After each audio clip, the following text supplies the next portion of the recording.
मेरा on the record है कि मेरे साथ वाली seat leader of the opposition की नहीं है। ये जब तक ये नहीं बनाएगी, लॉ मिनिस्टर साहब and the leader of the house please pay attention. जब तक ये वेकेंट सीट नहीं बनती, मेरा ख्याल है ये रेफरिंग या इसके ऊपर कॉन्स्टिट्यूशनल अमेंडमेंट के ऊपर बहस भी दुरुस्त नहीं है। ये तो फॉर द रिकॉर्ड मेरा एक स्टेटमेंट आ जाए। दूसरी पॉइंट ये है सर, मेरी रिक्वेस्ट ये होगी कि ये कॉन्स्टिट्यूशनल अमेंडमेंट है और लगता ये है कि गवर्नमेंट को भी और दूसरी उनकी इत्तेहादी जमातों को भी जल्दी है बहुत कि ये जल्दी से पास हो जाए। मैं सजेस्ट करूंगा कि बजाय इसको भेजने के नेशनल असेंबली सेनेट की जॉइंट कमिटी को, let this senate be treated as the committee as a whole.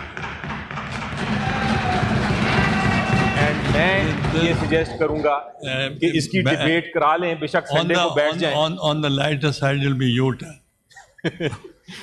सो मेरी ये सजेशन है सर कि ये let the senate, let everybody debate this. देखें आप कमेटी में खुद जाएं और वो सर सेकेंडरी है। हम तो कह रहे हैं कि सबको पार्टिसिपेट करने दें, हर इंडिविजुअल को, जितने इंडिविजुअल हैं उनको करने दें, क्योंकि कमेटी में तो इन्होंने बुलडोज करना है। आप कमेटी में नहीं जाएंगे, ये आम कमेटी नहीं है। जैसे भी है आप देखें, अगर अपोजिशन को उसका रोल नहीं है, कैसे करेगा? माइक ऑन है, माइक ऑन है बाबा। ही soft speaker, soft speaking person, तो आपका खुला हुआ है। देखें, आप चाहते हैं कि सेनेट में खुला हुआ है। कोई भी तरमीम आईनी अगर इत्तेफाक राय से ना हो, कंसेंसस ना हो। हमारा आइन जब बना था इत्तेफाक राय से बना था। इख्तलाफात के बावजूद उस वक़्त की पीपल पार्टी की हुकूमत ने, भुट्टो साहब ने सबको साथ मिलाया और 1973 का आइन इत्तेफाक राय से हुआ है।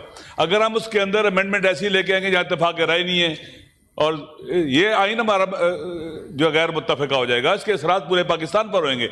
ये मुकद्दस डॉक्यूमेंट है हमारा, ये ऐसा डॉक्यूमेंट है कि जिसकी वजह से हम फेडरेशन बाकी रखते हैं, फेडरेशन चलती है हमारी। ये डॉक्यूमेंट ही मुतनाज़ा हो जाए, लोगों का एतकाद ईमान से उठ जाएगा, हम पाकिस्तान को कैसे इकट्ठा रखेंगे? हमें जो भी अमेंडमेंट हो कंसेंसस होना चाहिए, इत्तेफाक राय होना चाहिए। और जिस तरह से आपने शुरू करवाया ये हमें अभी हमारे सामने रख रहे हैं, अभी ये कोई तरीकाकार है? लीडर ऑफ द हाउस, बिस्मिल्लाहिर्रहमानिर्रहीम। Leader of the house is speaking, no interruption, no interruption while please. Leader of the house, बहुत शुक्रिया जनाब चेयरमैन। मेरी गुजारिश ये होगी कि जो पार्लियामानी लीडर जनाब अली जफ़र साहब ने जो बात की है, ये इनको देख लें, बात सुननी है कि नहीं सुननी?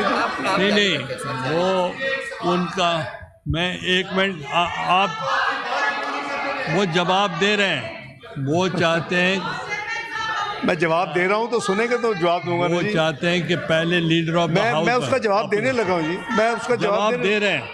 और आप जनाब चेयरमैन मेरी गुजारिश ये है कि दो सवाल रेज हुए हैं। एक जनाब मोहतरम अली जफ़र साहब ने फरमाया कि पूरे हाउस को कमेटी में कन्वर्ट करें। मेरा ख्याल है कि with all due respect, house में तो सब बोलेंगे और बोलना चाहिए, आज भी बोलें, कल भी बोलें। एक वैल्यू एडिशन आप स्टैंडिंग कमेटी किस लिए बनाते हैं? ताकि उसमें बड़ी फोकस किस्म की, और उसमें भी कोई साथी जाना चाहे apart from members as a special committee जा सकता है। तो मेरा ख्याल है कि दोनों को पैरेलल चलने दें, बजाय ये कि यहाँ तो तकरीरें हो रही होंगी लेकिन जो फोकस जो होगी ना जी, उस पर कंसंट्रेशन, जैसे आप बजट में करते हैं फॉर एग्जांपल, तो मेरा ख्याल है कि इतनी इंपॉर्टेंट है, हर एक को बोलने का मौका मिलना चाहिए। मैंने जो आपसे वादा किया था, चूँकि उस वक्त अपोजिशन ने ये इन चीज़ों का, ख्वाहिशात का इजहार किया था कि हम पहले इस दफ़ा सेनेट में इसको लेके आएंगे बजाय नेशनल असम्बली में लेके, वो पूरा कर रहे हैं। हमने कहा था कि इसको हम कमेटी में आपको रिक्वेस्ट करेंगे, बजाय ये कि यहीं डिस्कस हो गए, यहीं वोटिंग शुरू हो जाए, वो भी नहीं कर रहे। तीसरा, मैंने गुजारिश ये की थी कि जहाँ तक लीडर ऑफ द अपोजिशन का, उस वक्त भी साथी ने, भाई ने ये बात की थी, मैंने कहा वो आप तो उस वक्त एक्टिंग प्रेसिडेंट थे, ये लास्ट वीक की बात है, मैंने कहा था कि चेयरमैन का प्रोग्रेटिव है, ये पहली दफ़ा लीडर ऑफ द अपोजिशन की कोई नॉमिनेशन नहीं हो रही और एक प्रोसेस है under the rules of business, आपके हाथ में है, आप उस प्रोसेस को मुकम्मल करें। हमेशा चेंबर में होता है, इस यहाँ तकरीरों से तो नहीं होना, तो आप उसको करें, तो आप इसका जवाब मैं दूंगा। सर मैं अगर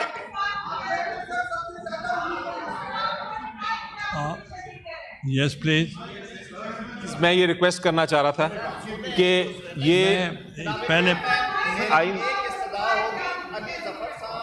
अल्लामा साहब 2-2 घंटे बोले, लेकिन सर पूरी कौम देख रही है, ये कोई तरीका नहीं है। इधर से बोले तो बोलने कोई नहीं देता और हम चुप करके सुने, ये नहीं चलेगा सर। अगर हम हाजिर हैं, हम बैठे हैं शाम तक, कल भी बैठेंगे, परसों भी बैठेंगे, जितनी देर बैठना पड़ा।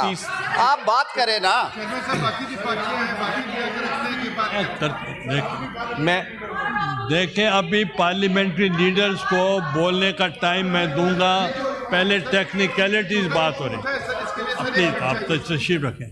आपने बात कर ली है। मैं सिर्फ एक छोटी सी बात करने लगा था सर, मैं एक प्रोसेस की बात कर रहा था।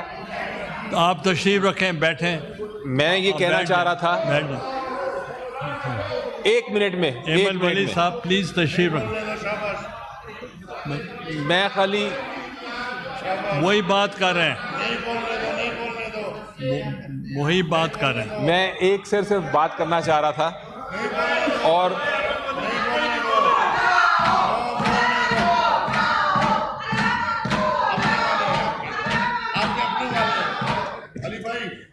आपके मैं सिर्फ ये कहना चाह रहा था सर कि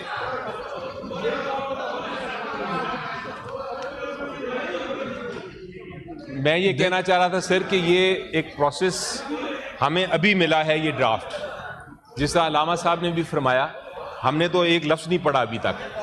तो ये एक ब्लाइंड साइड आप अपोजिशन को ना करें, जो लॉ मिनिस्टर साहब कह रहे हैं कि मैं एक मफहूम बताऊंगा और फिर उसके ऊपर हम डिबेट करें। हम डिबेट नहीं कर सकते किसी चीज़ पे जब तक हम इसको बाकायदा पढ़ें ना। तो अभी आप ऐसे क्वालिटी का एक प्रिंसिपल, क्वालिटी का प्रिंसिपल रखें सर, कि ना वो भी इस पे बहस करें ना हम करें, हम इसको पढ़ तो लें। ये अगर एक वन साइडेड मैं आपको देंगे, I'll guide one sided opinion देंगे जो पब्लिक में जाएगी, तो ये हमारा तो मौक़िफ़ आएगा नहीं इस वक्त। बैरिस्टर साहब तशरीफ रखेंगे, मैं बताता हूँ। I had been the custodian of both the houses। ये है कि उन्होंने ले किया, उसको एक्सप्लेन कर देंगे, जब आप बोलना चाहेंगे बोल लें प्लीज़। हाँ सर मैं सिर्फ ये, काकड़ साहब एक सेकंड सर, ये एक रस्म के मुताबिक हो लेने दें सर। 27वीं आईनी तरमीम के बिल में पहली बात, चेयरमैन साहब पहली बात जी, आप अगर नहीं सुनेंगे तो इधर से भी कोई नहीं बोल सकेगा सर। इसमें टोटल 49 क्लॉजेज हैं, लेकिन मैं ये वजाहत कर दूं कि 3 मेन सब्जेक्ट एरियाज हैं और 2 एंसिलरी हैं।